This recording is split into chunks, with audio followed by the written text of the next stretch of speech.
In case you missed it, here's a Sports Animal Rewind. Time to preview the Florida-Tennessee game in Gainesville and also talk some SEC football and a couple other college football notes as well. We bring in college football analyst for CBS Sports Network, as a part of the Inside College Football Show, which airs Tuesdays, Thursdays, and Saturdays during the season. In-studio analyst for college football today, the network's pregame, halftime, and postgame show with Tim Brando and Spencer Tillman. Also co-host of Mojo on CBS Sports Radio, which you hear at 7 o'clock here each weekday with Chris Moore here on the Sports Animal. He's got a long resume, long list, long intro. Brian Jones joining us here on the show. Hey, Brian, Vincent, John Adams here in Knoxville. How you doing, Brian? V and J, I am triple good, my man. Well, we appreciate you. Hey, are you on site? Are you was that just last week where you guys were in College Station? Are you taking the studio show on the road each week, or was that just last week? That was just last week. In my ideal world, I wish we'd take it on the road each and every week because you've just got some great venues, as you guys know, in SEC football and just across the country in college football, period. And that would be great if we could do it each and every weekend. But keep your eyes and ears open. We may surprise you and do something before we go back on the road for the SEC championship game. All right. Brian, tell Tim Brando when you see him that John Adams heard there might be a pretty good radio gig in Port Allen, Louisiana. If he's interested. That's where Tim started out. I was a guest on his show, so I'm right across the river from Baton Rouge, and you'd have thought, well, this guy's never going anywhere if he's in Port Allen, Louisiana, but it worked out pretty well for him. That's how it usually starts, man. You got to start at the bottom. Well, he did. I just want to know way back then, John, did he allow you to get a question in or answer it, I should say? Yeah, as a matter of fact, he actually did on that show. Yeah. It wasn't – I tell you what, as Tim progressed in the business, I think it became harder to say anything. Okay? But when he started – he loves to say it's about us, not you.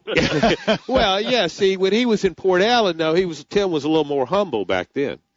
Oh, no, he's still humble. He's a great guy, and we always give him grief.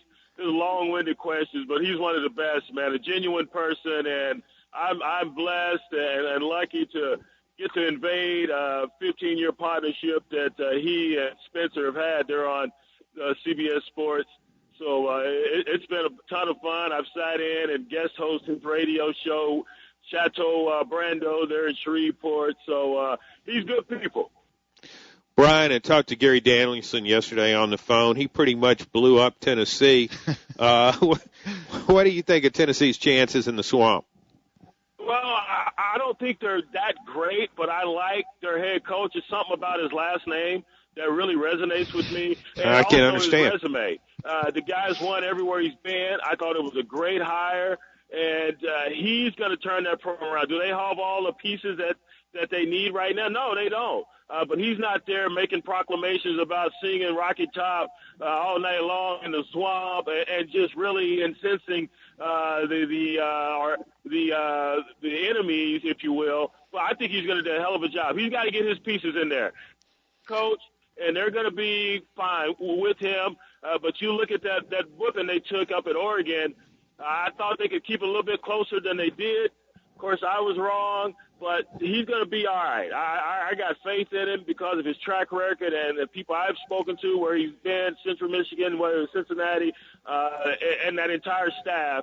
They'll fix it, and I like what he said in his press conference the other day. We played it on Inside College Football on CBS Sports Network, and he was just a straight shooter, and that's what you want, someone to give it to you straight. Don't give me all this coach speak and talking points. Give it to me straight. And let the chips fall where they may. And he will, in the end, I think you guys will be happy. And probably by the end of the season, I think you'll be happy with the product that he places on the field, because I think they can still make some noise in the East. And they're lucky that, the offense they're going to see this week is night and day from what they saw last week, that wide-open spread offense. Now they're going to go up against an offense and a team that just wants to pound the heck out of you. And if you can stand up to that, I think they may have a better chance, I should say, of standing up to that than they did last week. That being said, I just don't think the pieces are there to beat Florida. Florida's a good football team. If they stay away from the turnovers like they didn't do in that Miami game, I think they should win this one. Joined by Brian Jones from CBS Sports, part of the CBS halftime show, College Football Today, pregame, halftime, and postgame show with Tim Brando and Spencer Tillman, previewing Tennessee and Florida. So what do you think about the job that Will Muschamp has done to this point, and then what kind is just a pressure year for him in order to get things done and keep that thing going in the right direction in Gainesville? Man, they're ridiculous in Gainesville if they think this is a pressure time for Will Muschamp. He's done a hell of a job. No one even had him on the radar a season ago. I had him in my top 10 during the preseason, and everyone laughed at me. Everyone I work with at CBS Sports Network looked at me like I was crazy. Listen, he's done a great job. They want to be a power-running football team. You look at their last 3 losses, 10 turnovers in those last 3 losses. They have to stay away from turnovers, just like everyone does. Care how good you are, you can not turn the ball over. You're going to have a good chance of winning, and if you do turn it over, a good chance of losing. So they're fine. Look at this young defense. Well, they got 4 or 5 guys returning this year, and they're still as good as they were last year on the defensive side of the ball. Are they forcing the turnovers like they did last year? No, not yet, but I think they'll get there. This is a good football team. Leave Will Muschamp alone. To tell you the truth, I wish he'd stayed in my alma mater when he was a coach in waiting, Texas. We'll take him back, please, like right now. If you don't want him, Florida, I'll take him. Brian, setting aside your prejudice toward the Longhorns, if you were Will Muschamp, would you rather be the head coach at Florida or at Texas? He's from that area. He's from Gainesville, so I think it's a dream come true. At least that's what he told me last year when I went down there to interview him. I'm biased to Texas. It's hard to set that aside, John. You asked me to do a lot. I wish he was still there. He or Jerry Gray, who's actually the defensive coordinator there for the Tennessee Titans. I would take either one of those guys. Of course, Jerry played at Texas, 2-time All-American, all-everything, All-Pro, will be a future Hall of Famer, NFL Hall of Famer, just recently inducted into the College Hall of Fame. Either one of those guys would suffice for me, but he's got a great gig there. They didn't leave that man alone. He knows what the hell he's doing. He took him to heights that they didn't even expect. No one expected a season ago. They're going to be fine. Don't turn the ball over. They win versus Miami. And so he's got a hard-nosed football team. They know how to play the game right, and I love the job he's done. Brian, wanted to ask you, we hadn't had a chance to talk to you about it, but since we're talking about Texas, you have been very critical, including on Mojo here on the Sports Animal, about Mack Brown and the job he's done at Texas. And then this story comes out yesterday about Texas Region meeting with Nick Saban's agent, Jimmy Sexton. What do you make of that? What should we make of this story at this point right now? Well, I don't think we should make anything of it right now because nothing came of it. It just lets you know even the mega donors like a Tom Hicks, like a Steve Hicks, even they are now growing leery of their guy. And they're ones who've been in the forefront of extending contracts for him, actually just helping bring him to Texas. And I'll say this.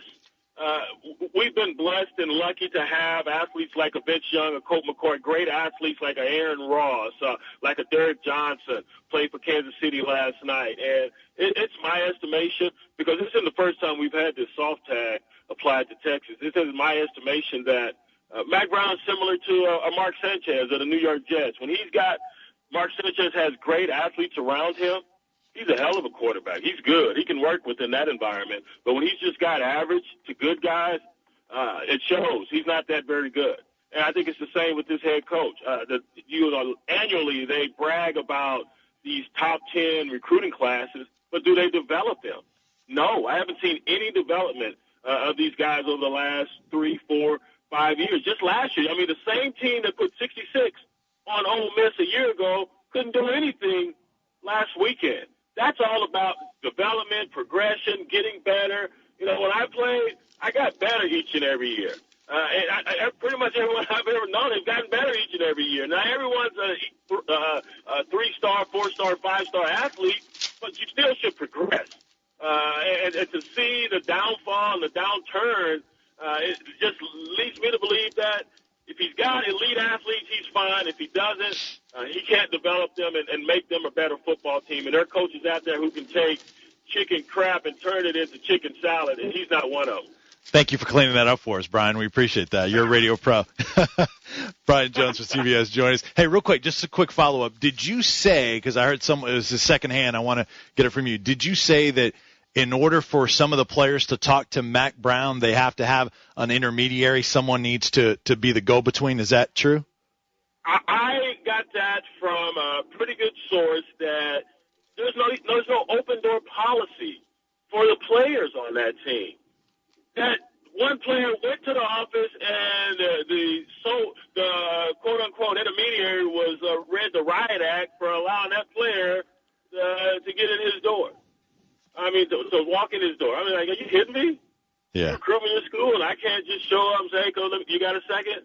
Unreal. And then what really jars my ire is the fact that the guy goes after people in our business when they provide critical analysis. It just makes no sense. How about getting your football team fired up instead of trying to get people in the media fired?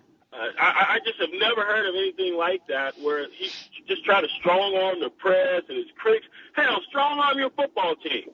Mm-hmm. And if someone says something bad about your football team, how about go back to your team and say, hey, here's what they think about you. Here's what they think about you. What are you going to do about it? You going to man up, or are you going to curl up in the fetal position? It's as simple as that. That's what I would do if I was a coach. That's what I would want my coach to do. Say, hey, here's